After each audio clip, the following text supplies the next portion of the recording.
perkenalkan, nama saya Gisel Delia. Saya dari program studi teknologi pangan. Di mata kuliah ilmu pengetahuan dan teknologi daging ini saya bakalan mengolah daging ayam jadi sate Madura. Yuk kita intip cara buatnya. Sebelumnya kita harus siapin bahan-bahannya dulu. Nah, ini udah ada bahan-bahan yang kita perluin. Di sini ada air, ada kacang tanah, ada daging ayam, ada bumbu-bumbu, sama ada kecap manis. Buat takarannya, kacang tanah itu dibutuhin 100 gram, Air 250 ml, daging ayam 250 gram, kecap manis 3 sendok makan, ada cabai secukupnya, kemiri 3 buah, bawang merah 3 siung, bawang putih 3 siung, daun jeruk 3 buah jeruk nipis, dan 1 sendok makan gula merah.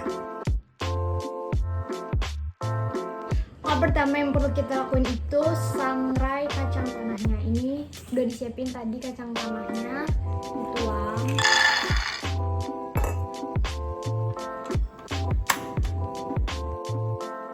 Dalam proses pembuatan sate Madura, kacang tanah berperan sebagai bahan baku utama dalam bumbu sate.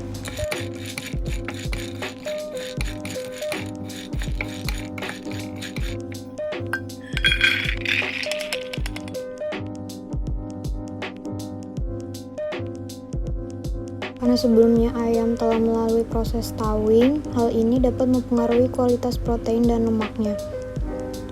Hal ini disebabkan oleh reaksi oksidasi protein yang disebabkan karena pelepasan peroksidan seperti zat besi yang ikut dalam drips yang meningkatkan potensi protein dan lemak mengalami oksidasi.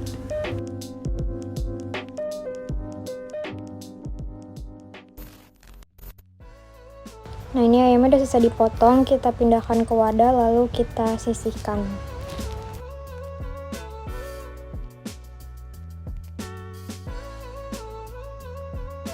Jeruk nipis sering digunakan sebagai bumbu atau tambahan dalam proses memasak yang dapat mempengaruhi pH daging dan memiliki zat aktif yang bisa digunakan untuk menghambat pertumbuhan bakteri.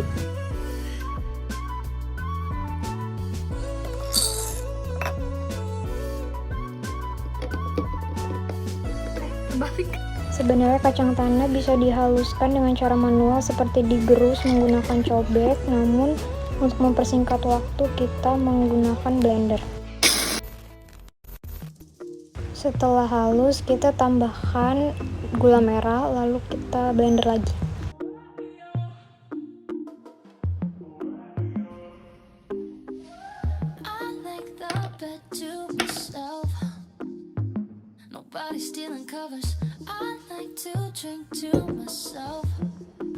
Penambahan bumbu maupun rempah seperti bawang putih, daun jeruk, bawang merah, dan kemiri digunakan untuk menambah cita rasa dan aroma masakan.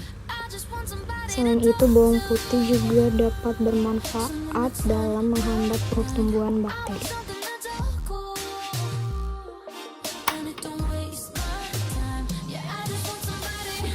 Dalam pembuatan saus kacang, pertama-tama kita harus menumis bumbunya terlebih dahulu.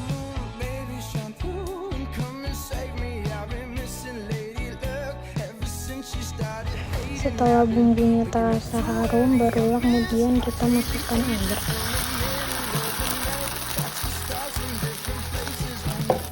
Aduk dan tunggu hingga mendidih. Setelah mendidih, barulah kita masukkan kacang tanah dan aduk hingga rata. Lalu kita masukkan kecap manis dan aduk lagi hingga merata.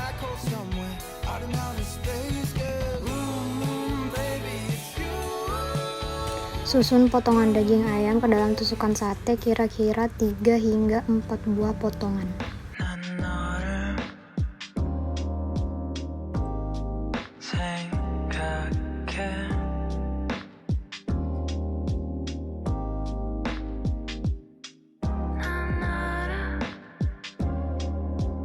Bahan untuk marinat sate terdiri dari saus kacang 3 sendok makan, kecap, dan sedikit air.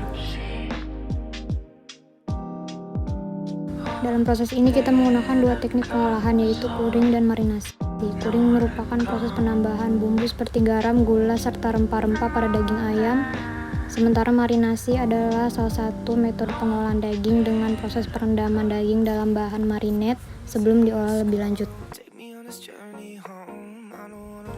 Sate dimasak dengan cara grilling atau memanggang, yaitu memasak makanan dengan panas radiasi yang tinggi dan langsung.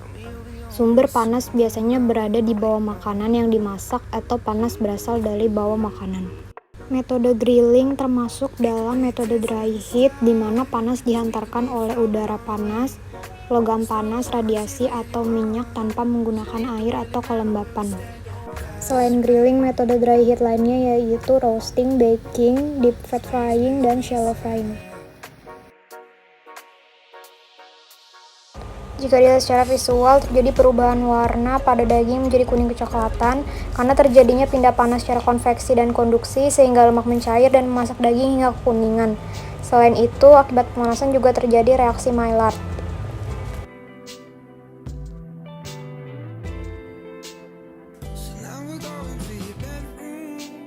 Ini satenya udah jadi. Ini begini penampakannya. Sekarang mau cobain dulu enak apa enggak.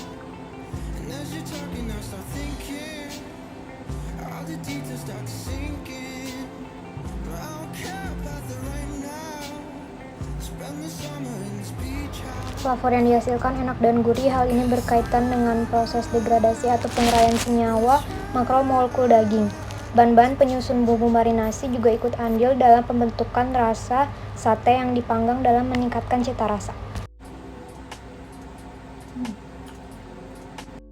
Daging cukup empuk, namun kesan jus daging berkurang karena panas akan menguapkan air, mendegradasi protein, mendekomposisi asam amino, dan mengakibatkan jaringan ikat mengalami pengembangan sehingga akan mempengaruhi keempukan dan kesan jus daging.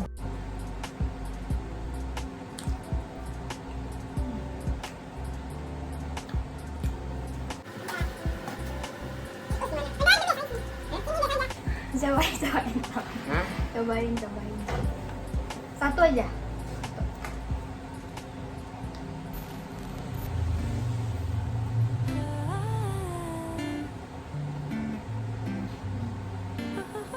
Enak. Sebagai informasi tambahan, kadar lemak yang tinggi pada produk penggorengan tanpa minyak disebabkan karena dehidrasi produk sehingga kadar air menurun dan kadar lemak lebih terkonsentrasi. Proses pemasakan juga memiliki peran dalam penurunan kualitas lemak. Hal ini disebabkan karena lemak dapat teroksidasi dalam suhu tinggi dalam proses pemasakan. Yeay, makasih!